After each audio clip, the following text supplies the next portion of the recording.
আসসালামু আলাইকুম। রিফা রান্নার রেসিপি থেকে সবাইকে শুভেচ্ছা জানিয়ে শুরু করছি আজকের পর্ব। আজ আমি তৈরি করে দেখাবো সবচেয়ে বেশি স্বাদের চিকেন রোস্ট। আশা করছি আমার আজকের রেসিপি আপনাদের কাছে খুবই ভালো লাগবে। আর আমার নিত্য নতুন রেসিপিগুলো সবার আগে দেখার জন্য আমার চ্যানেলটি সাবস্ক্রাইব করার অনুরোধ রইল। একটি লাইক দিয়ে ভিডিওটি শেয়ার করে দিবেন। চলে যাচ্ছি মূল রেসিপিতে। এই রেসিপিটি তৈরি করার জন্য আমি প্রথমে রোস্টের একটা স্পেশাল মশলা তৈরি করে নিব। এখানে দিয়ে দিচ্ছি 3 টুকরো দারচিনি, 2টি কালো এলাচ আর 10টি সাদা এলাচ। দিয়ে দিচ্ছি জয়ত্রী ফল একটি, জয়ফল কিছুটা, আর দিয়ে দিচ্ছি গোলমরিচ আর 4-5টি লং। এগুলোকে আমি একটু ভেজে নিব। এগুলো ভেজে নিয়ে আমি এর মধ্যে দিয়ে দিচ্ছি জিরা। এখানে আমি 1 টেবিল চামচ জিরা দিয়েছি আর এগুলোকে খুব ভালোভাবে ভেজে নিয়েছি। এগুলোকে গুঁড়ো করে রেখে দিব। এখন আমি এখানে নিয়েছি চিকেন, আর চিকেনগুলোকে খুব ভালোভাবে পরিষ্কার করে ধুয়ে এভাবে আমি কেটে নিয়েছি মাছ বরাবর। আমি চিকেনের দুই পাশে এভাবে কেটে নিয়েছি। এভাবে কেটে নিলে মশলাটা ভালোভাবে ঢুকে যাবে। এখন দিয়ে দিচ্ছি 1 চা চামচ লবণ আর দিয়ে দিচ্ছি একটু লেবুর রস। এখানে 1 টেবিল চামচের মতো লেবুর রস হবে। আমি এই লেবুর রসটা দিয়ে চিকেনটাকে ম্যারিনেট করে রেখে দিব 10 মিনিটের জন্য। এগুলোকে আমি খুব ভালোভাবে মাখিয়ে নিয়েছি। এটাকে সাইডে রেখে দিচ্ছি। আর আমি রোস্ট রান্না করার জন্য আমি মশলাটা আগে রেডি করে নিব। তার জন্য নিয়েছি 1 কাপ পেঁয়াজ বাটা আর দিয়ে দিচ্ছি 3 কাজু বাদাম বাটা। আর দিয়েছি 1 চা চামচ লবণ, হাফ চা চামচ ধনিয়া গুঁড়া, 1 চা চামচ লাল মরিচের গুঁড়া, আর দিয়ে দিচ্ছি আমি রোস্টের জন্য যে মশলাটা বানিয়ে রেখেছিলাম 1 চা চামচ সেই মশলাটা। এখন এই সবগুলোকে আমি একটু ভালোভাবে মিশিয়ে নিব। এখন এর মধ্যে দিয়ে দিচ্ছি 3 চা চামচ টক দই। এই টক দইটা দিয়ে আমি এই মশলার সাথে খুব ভালোভাবে মিশিয়ে নিব। এখন এর মধ্যে দিয়ে দিচ্ছি আদা রসুনের পেস্ট 1 চা চামচ। এটাকে দিয়ে আমি খুব ভালোভাবে মাখিয়ে নিব আর এটাকে সাইডে রেখে দিচ্ছি। প্রথম একটি প্যানে তেল দিয়ে আমি কিছু পেঁয়াজ ভেজে নেব। এই পেঁয়াজটাকে আমি বেরেস্তা করে ভেজে নিব।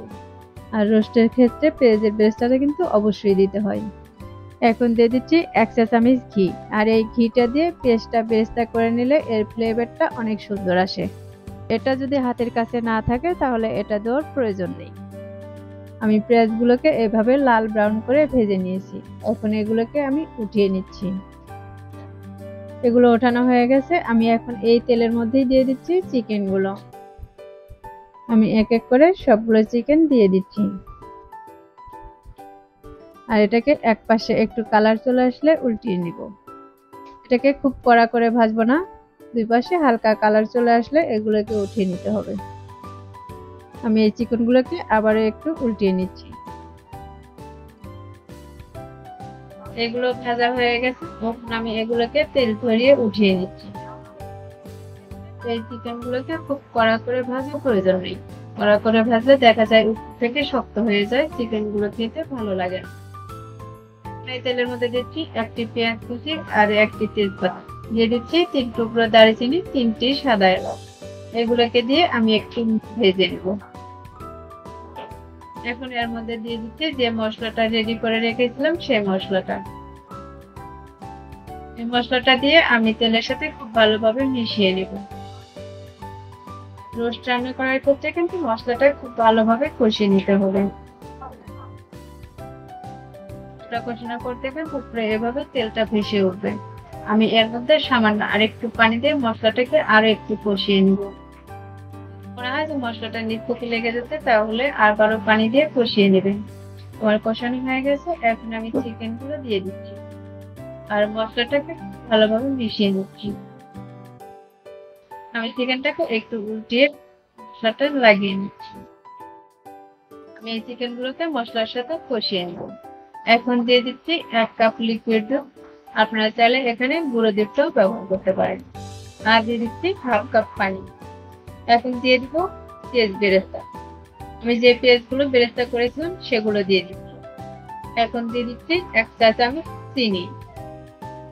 চিনিটা দেওয়ার পরে আমি চিকেন গুলোকে আরেকটু নেড়ে নেব।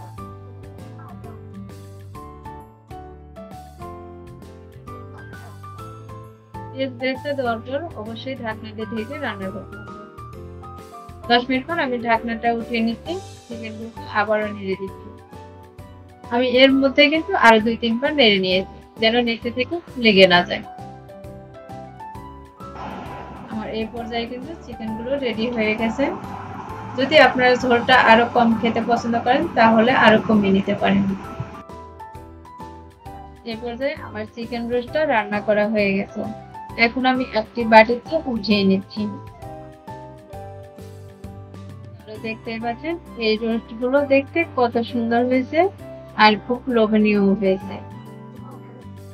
আমার রেসিপি গুলো ভালো লাগলে ভিডিওতে একটি লাইক দিয়ে শেয়ার করে দিবেন, করে জানাবেন আমার রেসিপি গুলো আপনাদের কাছে কেমন লেগেছে। সবশেষে আবারও বলছি, আমার চ্যানেলটি এখনো সাবস্ক্রাইব করে না থাকলে সাবস্ক্রাইব করার অনুরোধ রইল। আজকের মতো এখানেই বিদায় নিচ্ছি, কথা হবে আবার পরবর্তী কোনো রেসিপিতে।